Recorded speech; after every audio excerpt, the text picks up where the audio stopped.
Okay, good morning, everyone. I'm so excited to be here.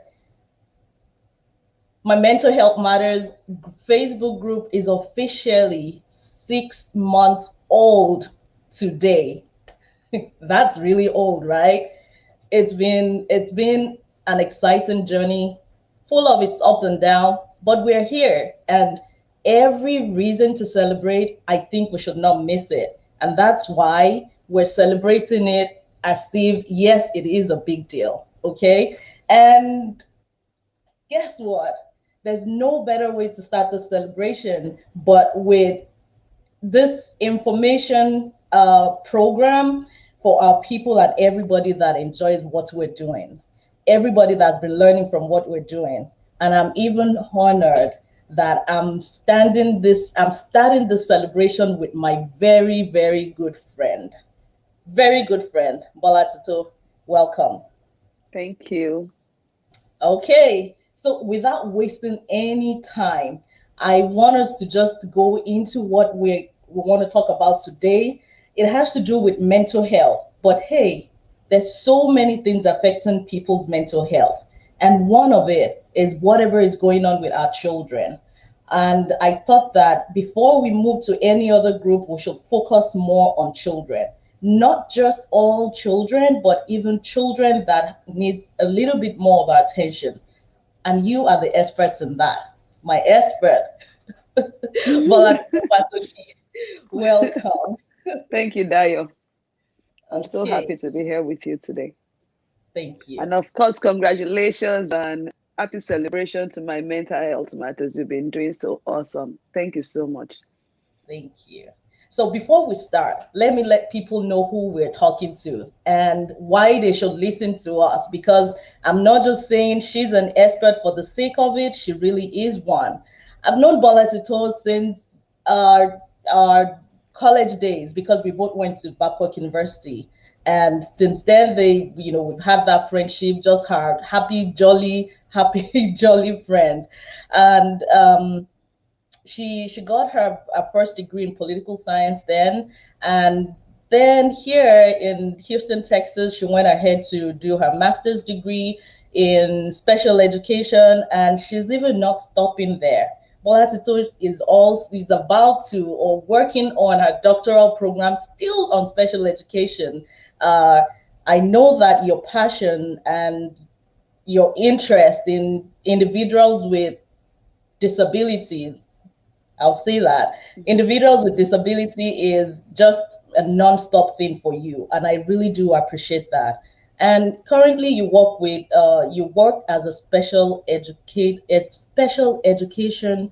educator in a middle school here in Texas, and you've been working a lot with organizations, schools, and teachers who want to put something constructive in place for children with special needs.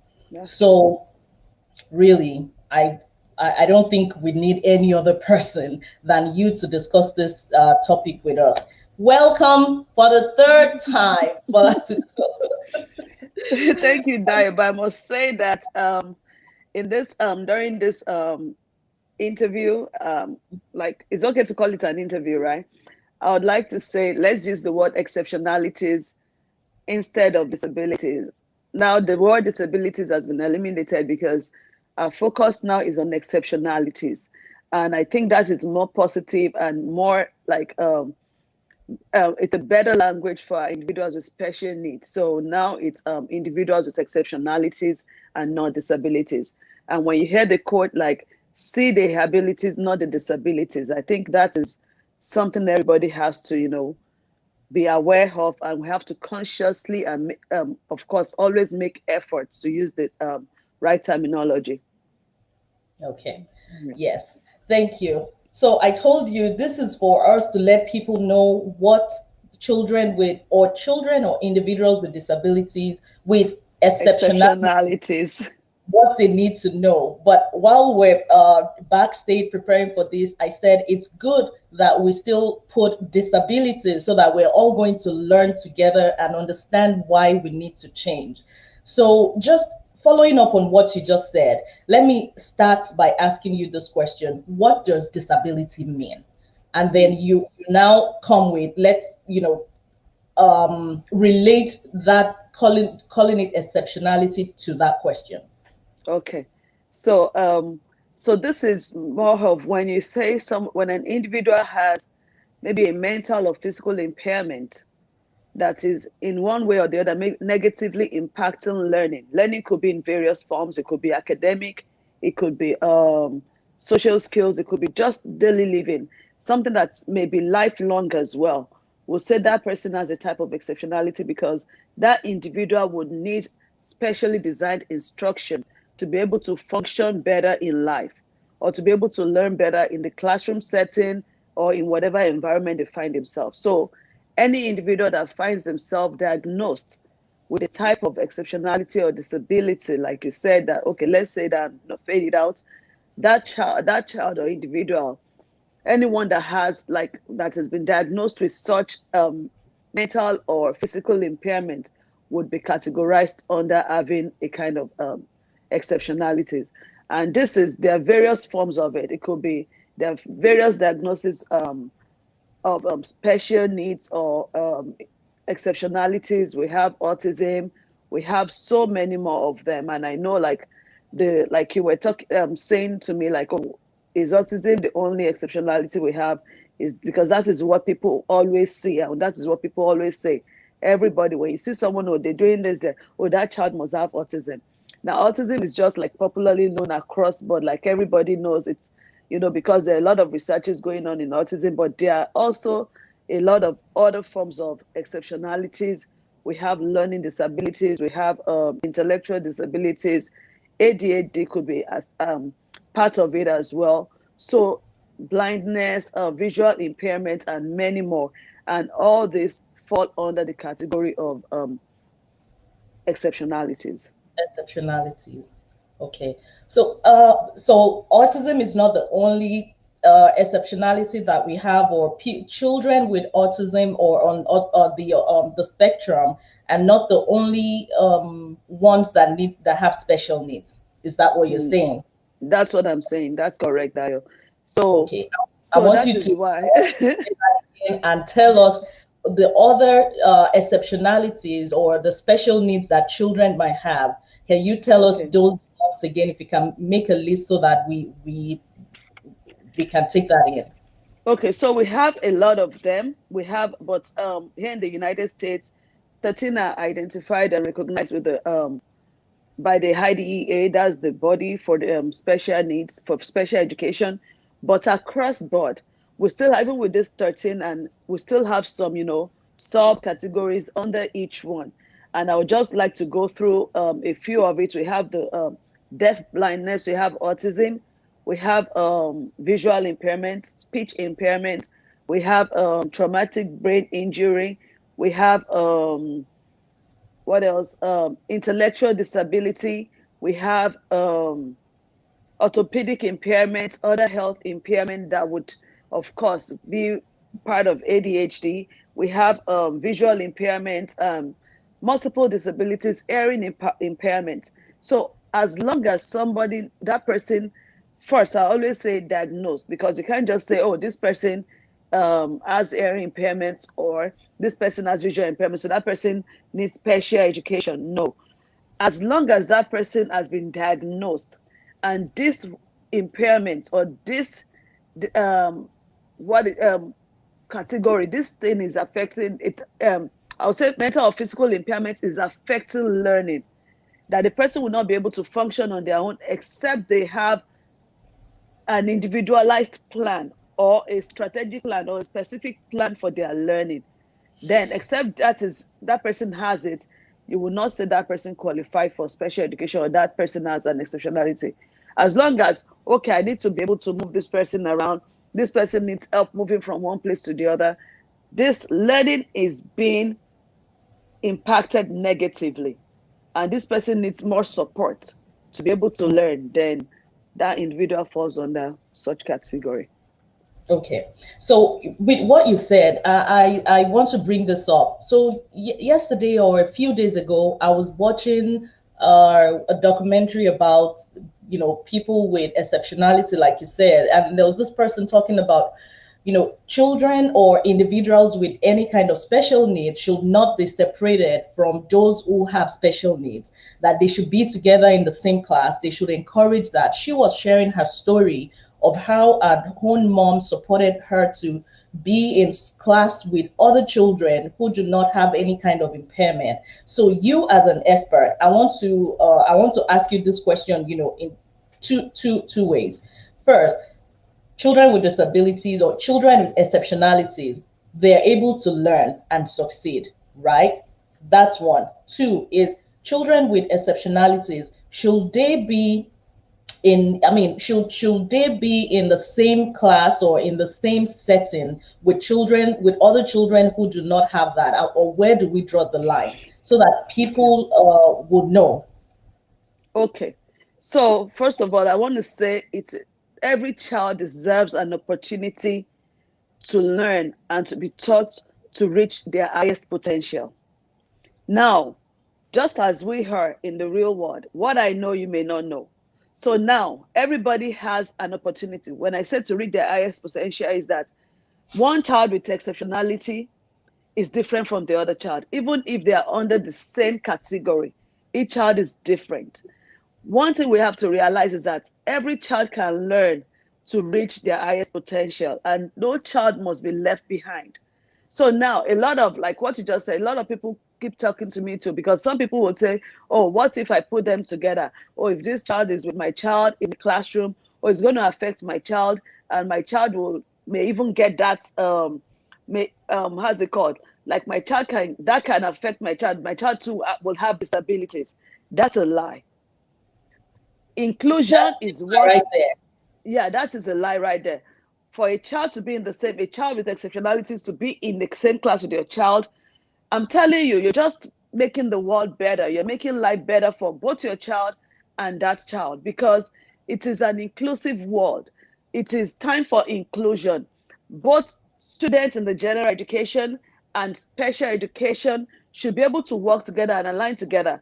What people don't know is that even though you may feel like I don't have a child with exceptionality at this time, okay, anything can happen. God forbid. How would you feel if your child is being segregated or separated or stigmatized from learning in the same environment as his peers? So at this point, what we're clamoring for, even as in the body of special educators, is let's be more inclusive. Let there be inclusion. These kids can learn, yes, to their highest potential, to their highest ability, but when it is not tried, how would you know that your child can learn? When you leave this child at home, how would you know that your child can reach their highest potential? The goal for every parent, for every educator, is to make sure that these kids reach independence, as independent as possible. What if you're not there tomorrow as a parent? What if you're not there tomorrow as a family member? What happens to them? So even like I always tell people, even if it is for this child to be able to learn how to tie his shoes, I'm telling you, that is a plus. That is an advantage. And how can he learn? How can he be able to consistently work on the skills that he has learned? Yes, by including him in the society, by including him with his other peers. So like a lot of people, you see a child with exceptionality and they say, oh, maybe the child is 15 years old on the wheelchair, can't move, can't talk, but you still want, oh, baby, oh, let us see these kids as they are. They are a person first before that disability. So I always tell people, individuals with exceptionalities can learn, yes, to their highest potential, and we can help them. And that is why we're there as parents, caregivers, professionals, and anybody in their lives. And one thing that is that the community, the society is not even making it, Okay, so friendly. so because that I Sorry, I don't want just us keep going with that. Okay. no, I don't want us to talk about the community just in passing. I want us Okay. to focus on that. But based on what you're saying, saying parents should help their children to get to their best potential, to achieve or to be able to do the best they can do based on Yes. their ability. I want to ask you, let me ask these two questions. You can answer them, together. The first one is, do you why do you think some parents hide their children Mm. with exceptionalities? I mean, hide because we have a global audience. So there's Yeah. some places or parts of the world that people are not comfortable to bring their Proud of. children, with their children with exceptionalities out. And sometimes people don't even know that some parents or some family have a child with exceptionalities. Why do you think some parents do this? And the second part of the question is, okay, for those who are not doing that, what's the message you have for those that are doing that? And for those who are not doing that, what are their roles in making sure that their children achieve the best in education, or that they are included in all that they need to do? So Thank you, Dio. Yes, let me go with the parents. The question about the parents first. Okay, so why do parents hide their kids? Why are they not proud enough to show them off, or to bring them out, or to include them in the society? Yes, we clamor for inclusion and all that, but why are parents stepping back? And honestly, like, this is like across board, because even for developed countries, we still see parents that are not really out there or proud enough to exhibit that. First of all, I want to look at a child. Some of the kids with exceptionality, some may have physical impairment, some may have like behavior issues, and maybe one time that the parent tried to take the child out, something happened and the parent felt, oh, my child, this is an embarrassment for me. What I always tell people is that everybody everybody is responsible for their own action.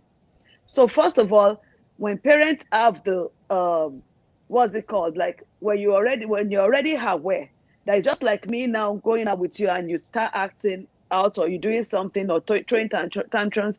That's not me. That is you, Dio. And I have to be able to know that, okay, I don't care who looks at me, because that is Dio. What I care for as a parent is to be able to manage my child and intervene. So sometimes it's not because they want to keep these kids at home. Sometimes it's the fact that they are not being aware, especially in underdeveloped countries. Parents don't even know. Some parents never heard of autism before. They never heard of any of disabilities or exceptionalities before.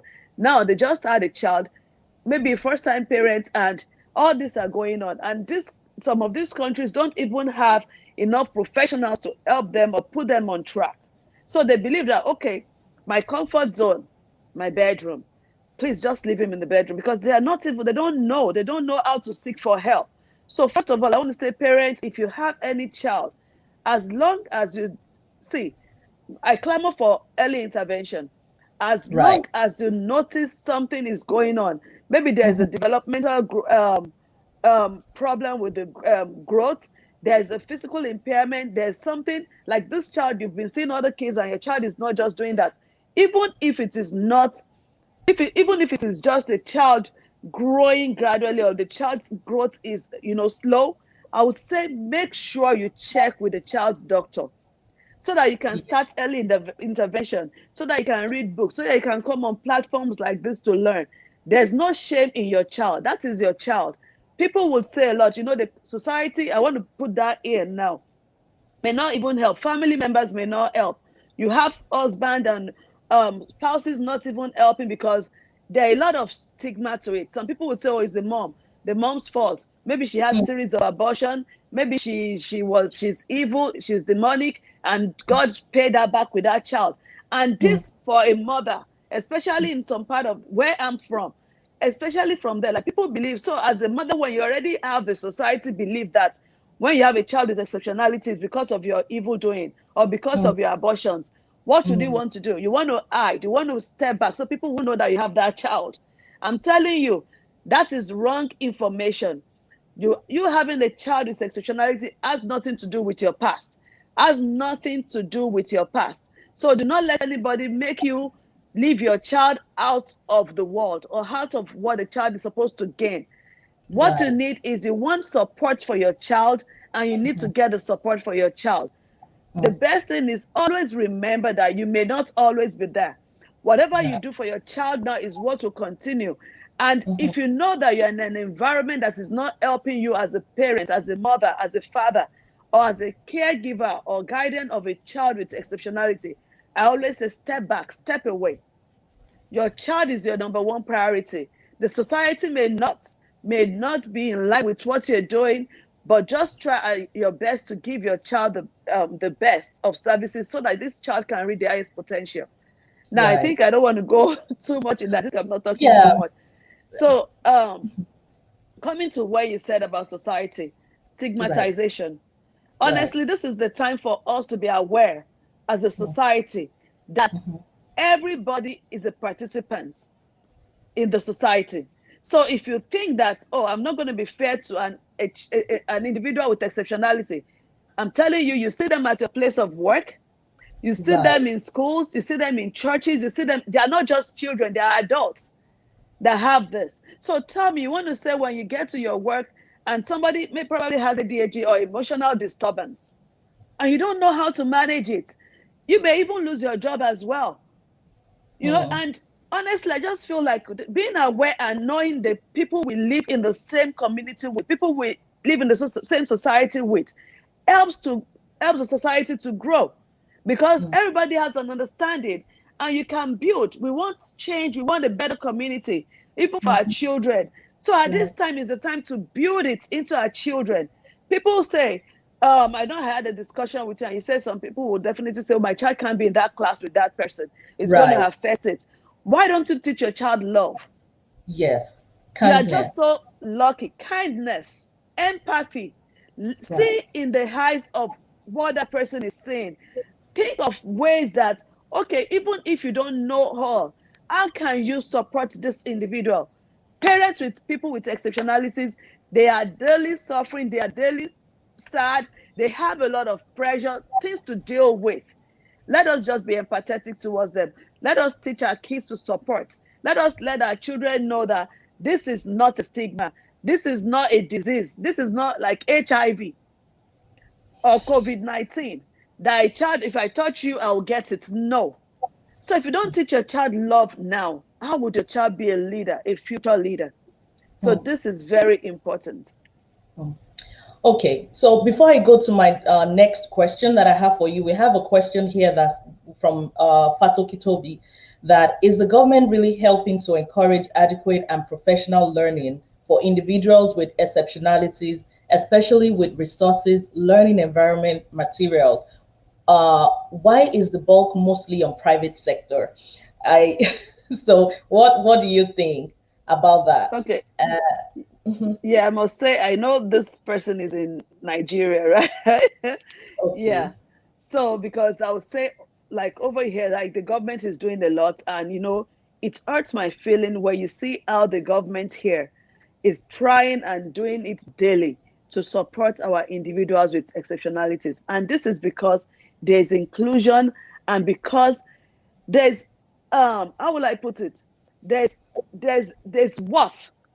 They see worth in every individual. And if every person, every, Now, in every person, everybody, like I said earlier, it is that person first before the individual, before the disability or right. whatever, or the needs, or that person's special needs. Mhm. Refer to that person first. And this is to the government. Like, Mhm. it is time to be able to understand that we have people in our environment that may not think the same way you think, that may not have the cognitive ability as every other person. Now, Mhm. if you don't think of them, if you don't support them, how Mhm. would things move forward? How would your environment or country be better? Yes, I understand that in a country like the underdeveloped countries, the government don't have support. And unfortunately, we have a lot of private sectors too that what they want to do, because I've spoken with parents like in Nigeria, and what they want to do is that they want to exploit these people, because they know that this is me. You're coming to my school, and I've seen schools that what they just want to take, the fees are high. Some parents can't even afford it. So this is just a clarion call to our community, to our government in Nigeria as well. Please, I looked at the Ministry of Education, and I looked at what they have, and they have good plans for special education. I was surprised. I was just looking through, and I'm like, oh, is there anything? Do they even know or are aware of special education? Yes, they are aware. They have plans. It's written down. Okay, It's but just on are we? paper. It's just on paper. We need work. We need inclusion. We need to find resources, to create resources, and we need to create curriculums to support so that schools that, as they are teaching other students in the general education, they can also support these individuals with special needs.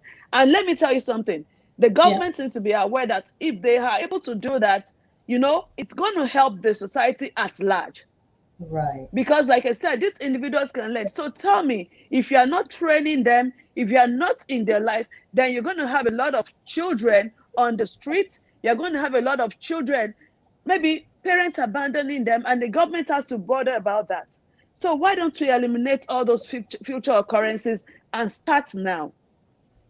So, Mr. Toby, I hope I answered your question. The private sector too, I understand how difficult it is or how expensive it is to import things, resources, materials. But I can tell you now, it's a virtual world. Like I personally, I create curriculums as well. I help with trainings because these teachers just find themselves, you see a child with autism in your classroom. You don't even know, is there any training? Is there any support for the teacher, for the educator? Even the parent dropping off, all they want to know is that please do not maltreat my child. Because they're not even aware of how their child can learn. So there's support system. Every time people are coming out more about special education, we've seen things going on here, like where I live, I've seen things going on. I see that there's support for these people. I see that these people can be included in the society, and the importance of being included is very, very, very, very, it is very important. It is very important. Very important. Yeah. Thank you. I mean, I'm glad we had the viewer ask that question because it, it covered another angle. And so what I want to ask you now is, what do parents need? How can parents how can parents ensure that their kids get the best? In some places, like we're talking about, the variation in different parts of the world on, on the availability of resources to help and support individuals with exceptionalities. What should parents know, regardless of where they are? And how can we balance that, what parents know on what they want with what teachers can provide and what is out there? What's the role we need to play, together now on that individual, parental, and educational level? First of all, I want to use the word number one, acceptance. Who should accept? Parents should accept. Acceptance that my child has this special needs. Acceptance that I do not care what the world thinks. Acceptance that my child is my priority. Acceptance will make you go to any extreme or any length to support what you believe in. If you don't accept, when somebody says something, you withdraw. So I want to say to parents out there, if you have a child that is special needs or that needs specially designed instruction to function better in life, I would say first thing is to accept. So now, like you always say, my mental health matters. When you accept something, that puts in a place of superiority, that puts in a place where you can learn. You are open to learning. You are open to engage in that conversation. You are not shy. You don't feel stigmatized to come out and talk about your child.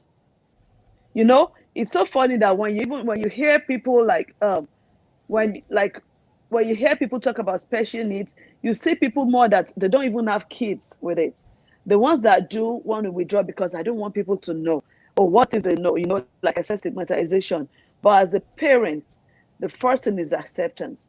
Now, if you find yourself in a community where you are not open, or where you know that there are challenges in the way this child can be trained, I want to tell you that this is an opportunity for you to even start. Don't wait. If people, just like people are rising up for different causes every day, just like people are rising up, clamoring against rape, clamoring against all these things going on in the society, rise up for your child with special needs. When you do, you see support. Now is the time, because people are on Facebook, there are groups on Facebook, the support system is strong now. So you want to even put yourself in that support system so that even if you don't know, you would be able to relate better with the teacher, with the educator, someone teaching your child. You can relate better with them and let them know this is the gap. This is the gap I want to bridge. This is what I've identified. Like here, we know we have something called individualized educational plan. So for every child has a unique way of learning in their own way, the best way that they can learn. So now, parents, it's time for you to start looking at your child, observing your child. What are the things I've noticed in this child? What are the things and I want this child to learn? Remember that functioning in life is not just about knowing mathematics or English or science or social studies. The basic function of life is your skills, daily living. Start from there. How can I help this child daily? Then how can I inculcate or put this daily living with academics? How can this now generally help in the learning environment, in the church, and everywhere my child goes to? So that when you speak to an educator, like I said, in underdeveloped countries, except we want to deceive ourselves, educators are not mostly trained for special needs. They are not mostly trained. So let the thing begin with parents. Parents, you are the first advocate for your children. Parents, do not sit back. Do not sit back. Those people that you think you go to and you leave your child at home, when the chips are down, they're not going to be there. When you leave the laugh at you like, oh, couldn't even bring her child. So those are not important. Your child is your future. Let us start. Be that parent to get up as an advocate for children with special needs, wherever you are. And you have my support. I know you have dire support. You have professional support. People are over there. We have speech therapists. We have what's it called? We have occupational therapists, physical therapists over there. And I spoke with Dr. Mobola the other time. She's in Yaba. She's a psychiatric doctor. Is that what you call? She's in Yaba. Yeah, I'm going to share the information with Dayo too. And she said they have a unit for individuals with special needs where they help them. People are not aware of that. And all these professionals that help those individuals are there. And one thing I always want to say again, I want to share again, Dayo, sorry. I want to share again that students are in school, you're trying to go to college. There are a lot of opportunities, career opportunities in the area of special education. Career opportunities that you can even succeed in. Yes, and career opportunities in mental health too. In mental health as well. Practitioner, psychiatry, there are a lot. There's a huge need. There's a huge need for professionals. So please, exactly. So don't just think, oh, I want to be a doctor, I want to be a lawyer, I want to be a pharmacist, I want to be an engineer. I'm telling you, you can be a speech therapist, you can be a physical therapist, occupational therapist, you can be a special ed counselor, you can be a diagnostician. Create that niche for yourself. Create that niche for yourself, and this will support the society. When you do things like this, you're helping yourself, helping the society at large. So this is the time when we have enough professionals in this area too. People would see the reason why their child exists. They will see a reason why their child should be given an opportunity to reach their highest potential. So please, when you're still training, it's not too late for anyone to learn.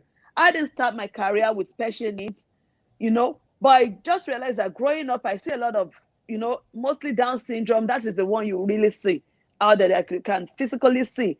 And I'm like, oh, why are these people like this? And honestly, like, since then, as a young child, I always feel like, oh, this person are not getting what I'm getting. This is not fair. Until I knew that this, like, it took me to my young adults, like, to know that these individuals can actually learn. The stigma was there all along. Like, for them, like, oh, maybe they would, oh, they are drooling. Oh, maybe if I thought they drool, I would become like that. But the day I decided that, oh no, these people can learn, I'm going to do everything to support them. And that was how this started. And I'm telling you, it is a very, very rewarding career. Parents, educators, people have their students, young teenagers, think about career in this line. Mental health, people need this daily. Let us come out and do careers that are rewarding and can help better the lives of other people as well. Okay, thank you very much. So as we're wrapping up now, I want to ask you these questions. If you can touch briefly about transitioning, because as you were talking about them going to college, optimizing even job opportunities for those with exceptionalities and different places, they can also get a job, right? They can That's also do true. things. They can live alone. There are so many things that they can do if they get the support. So I want you to touch briefly on the importance of. You talked about early intervention. Intervention. I want you to talk briefly about transitioning, the importance of transitioning for them, and then closely to talk about as community members, what are the things we should know to be able to support people or families or individuals who have exceptionalities. What should we know? What do they want us to know as community members, as family members, as relatives, as neighbors? What do they want us to know? So those two questions, and then we'll Okay. be wrapping up. Thank you, Daya. Those are huge questions. If you know, like transition, that's number one for me, because the end goal of all this that we do is for the child to be able to seamlessly transition. And What when does I say transitioning mean? What does exactly, transition mean? moving that child from childhood into the adult life, what happens? Remember, your child will not just be that little baby that you carry all day, or that child you can just put on the seat car seat, or just put at the back and say, "These kids grow, and what are your plans for this growth?" People always say, "Oh, of course, start when it is when the child gets to this age, when the child." But I'm telling you, right from the first day that you understand and you know and you're aware that your child has a type of exceptionality, I'm telling you that is the day your transition plans should begin. Thank you. And this is because you want to ensure for our individuals with special needs, some of them it takes time to know, to learn. So consistency is very important. If you are not consistent in their early life, you cannot expect to now bombard them with those teachings when they become 18 or 21. You need to start whatever plan you have. That is why parents, it's educators, observe your child now. What do they like to do? Where do they like to be? What are the ways they live? How do they eat? What do they like to eat? You want to be able to understand that you have a daily schedule, you consistently monitoring this thing, and then you want to be able to know, okay, is my child capable of working? Is my child capable of is my child employable? If my child is not employable, what skill have I seen in my child that this child can use? Not everybody can go to college. Even if your child does not have special needs, not everybody can go to college. Not everybody will go to college. So that you can give your child is now. If your child likes to make hair, start. Start building it from the young. Buy dolls. Let the child practice. Let the siblings sit down. Practice with that child. Let the child watch videos. A lot of DIY right now. How to do this. All you just need is to support with explanation and learning goals. Create a niche for your child. And I always say, most people that we see successful in the area of special, that maybe through one thing or the other, they went through special education, they got this support from the house first. Parents, is your call. It starts from you. What you notice in the house, let the teacher know. My child likes to cook. My child, he may have his own restaurant. I'm telling you, he may have a restaurant that it doesn't even have to be selling rice and beans, everything. It can just be a niche. My child Right. he has learned how to make fried rice. He has learned how to make sandwiches. Mm-hmm. That is a need for that child. So it is not Right. for you as a parent to promote your child. So when you're transitioning, when you're talking about transition plans, it starts from day one. And most importantly, when you're planning transition for your child with exceptionality, plan it that what if you are not there? Where does this child go? When this child becomes 18, where does he live?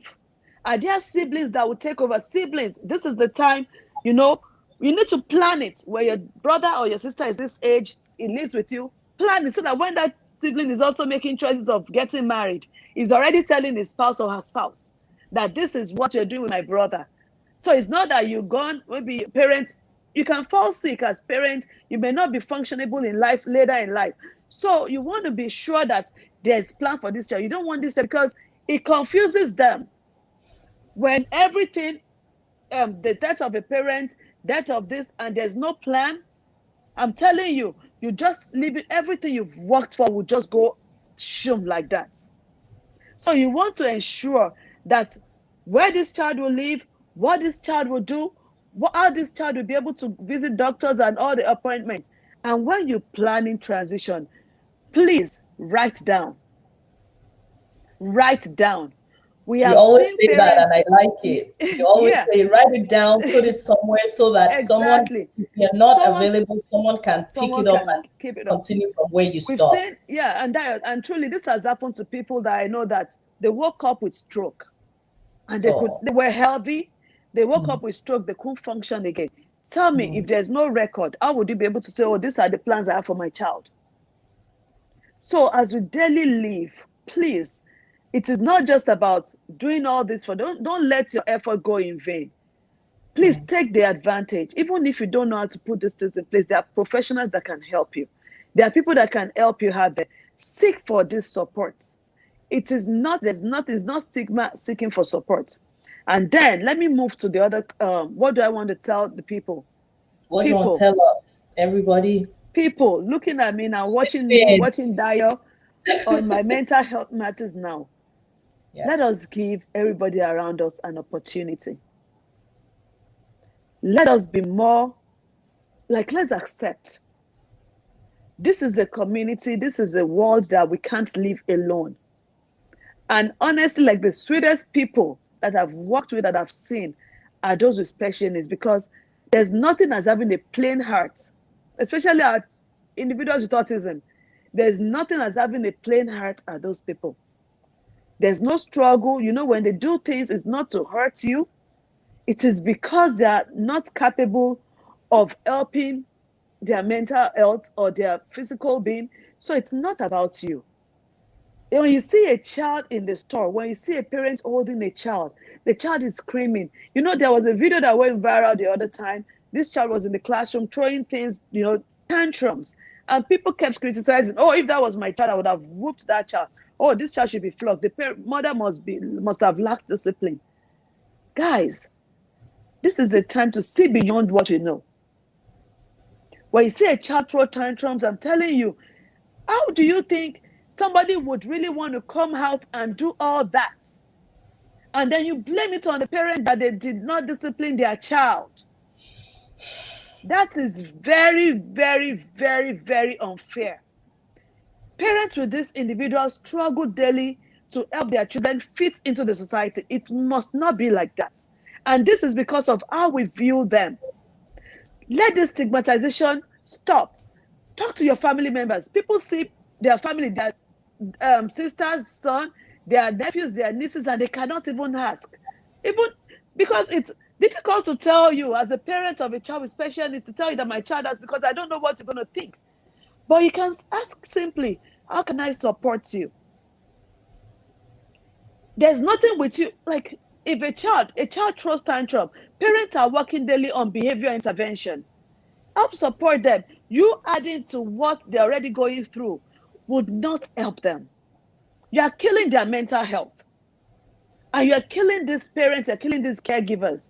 People even see special education teachers. Oh, you people, why would you even be doing that to a child? Why would you even want to help that child? Oh, this child cannot learn. I'm telling you, all these are there are words that should not be heard from if people that say, oh, they are human.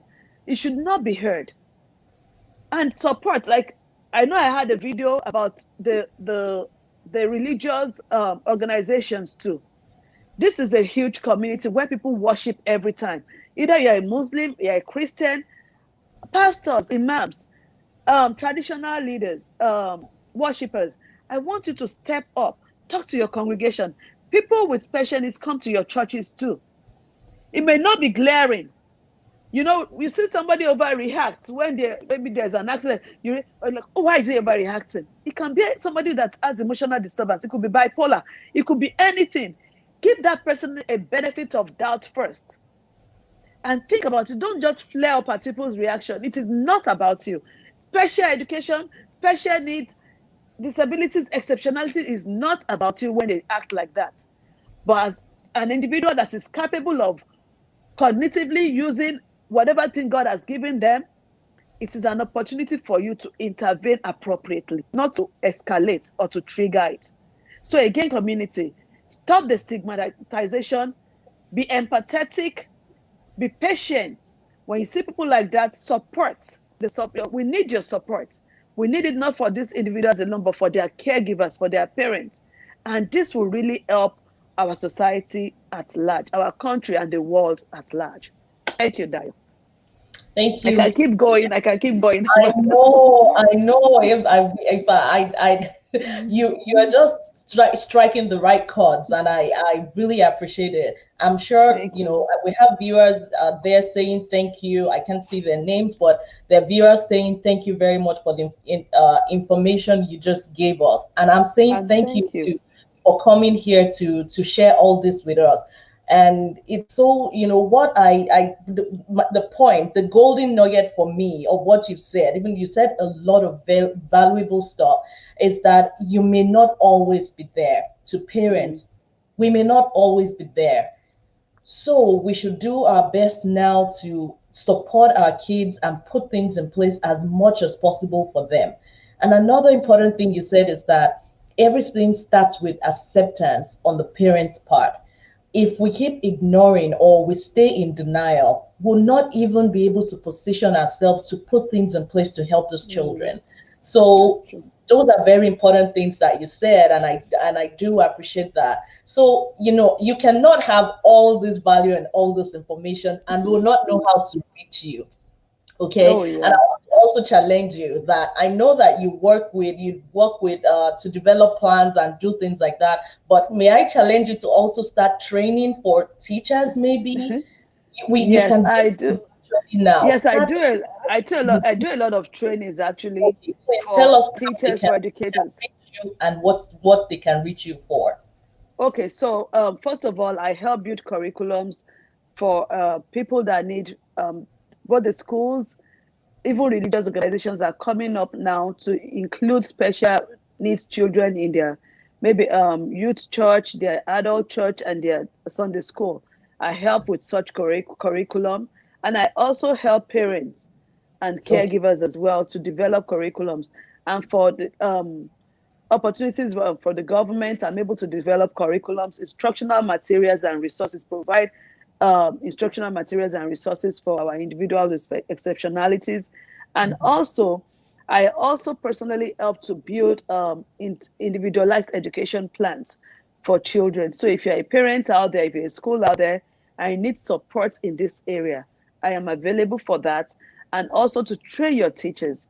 Like I said, you cannot work with a child with special needs if you really do not understand what their exceptionality is about. If you Yeah. don't know a child, you cannot work with that child. It's going to Right. even be frustrating on the educator as well. So with the teacher training, I provide trainings for educators and also behavior intervention plans. I help as long as the child is diagnosed and you have the documentation for that, and you need support in being able to help your child's behavior. Yes, I'm available for that. And even I'm taking classes on that as well to better myself with the behavior intervention. And You also won't have a stop. YouTube. Will you? Okay. Then I also what's it called? I help with making sure that parents understand evidence-based practices, especially for individuals with autism. We have evidence-based practices, practices that have worked, scientific practices that have worked and has been used and tried and are working.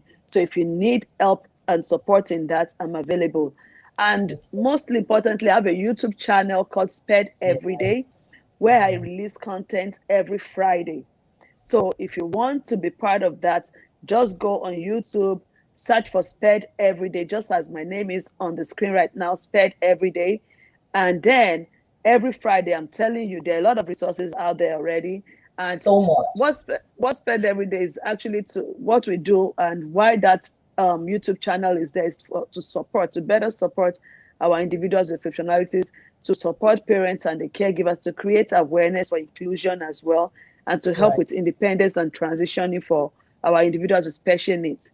And if you want to reach me, my number is always there. Like you can call me anytime.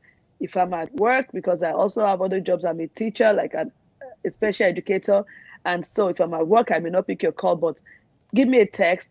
My number is +1 832 762 5070. +1 832 762 5070. And the best way to actually reach me is through email. Okay. I respond to all my emails within 24 hours, and it's called spedeveryday@gmail.com. Spedeveryday@gmail.com. And also as a support, in case if you're not part of on my page, or you're not part of my YouTube subscribers, as a support for our country, Nigeria. For 2 weeks, 2 Fridays, I said I won't be releasing videos. So I Spared Every Day, we are working on giving free consultations and assistance and support to parents who need help for their child with special needs. So you have 2 free weeks. It started on Friday and it's going to end this Friday, because I release content every Friday. So I'm not going to be making videos or releasing content. I didn't release on Friday. I've been there supporting parents that need this assistance. And it's just for them to know, because, for example, with what is going on, I'm sorry that you're taking your time. For example, what is going on in Nigeria right now, a lot of people believe that individuals with special needs do not understand. Oh, they cannot program. They don't know what's going on. I'm telling you, everybody is capable of emotions.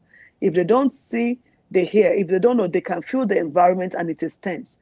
And parents, a lot of parents of special needs students now are going, especially starting from the COVID-19. Student schedule had to be changed. There's more frustration at home for these individuals. So that is why Spared Every Day I set up this support to help our individuals. So parents, if you need help with anything concerning your child behavior intervention, individualized education plan, you just need somebody to talk to in that area to understand what you're actually going through.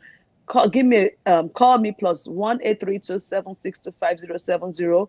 You can also send me an email, spedeveryday@gmail.com. And Dayo, I'm sure you are the #1 contact as well. So I'm sure if you reach Dayo, you'll be able to reach me.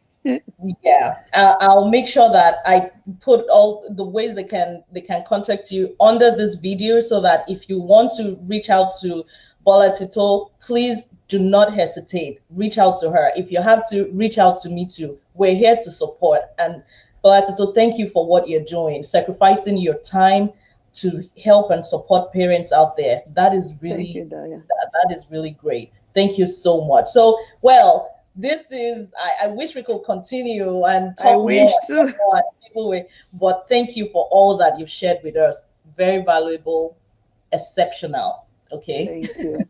And thanks for having me, Ty. Honestly, I don't know how to say thank you, but you've been doing awesome. You've helped my mental health personally as well. I love listening to you on Saturdays, and when you just pop up on Facebook just like that too, we just like, honestly, not just you, we appreciate it. And it's so nice what you're doing, because I went somewhere to make my hair, and I was just talking with this guy, and we're just chatting, and then it was like, oh, but do you know about your mental health matters, right? I have a friend. He's on Facebook. Her name is Dayo, and she does this thing, my mental health matters. Oh, even Saturday, let's watch her. And I'm like, oh, so like you're really, really impacting lives that you don't know. And the guy was surprised. I'm one of the members of my mental health matters, and and it's like, are you serious? And that's how things go. And I just want to tell our audience today, don't just keep all this information to yourself. Spread it out, share it. Most times, it hurts my feeling when we see videos like comedies and jokes, things that really would not impact us like that, like would not positively add value to us, and we just keep sharing. Guess what? See what this person said. Oh, this is the new slang, or this is all those things. But when it comes to content like this, things that can actually help, we stay back in sharing. We stay back in letting people know. Some people will say, I don't want my person to know, that maybe they will think I'm referring to their child. Don't keep this information to yourself. Please, let's all work together. Let's spread this. When we see something educative, they will say, oh, it's a long video, all these things.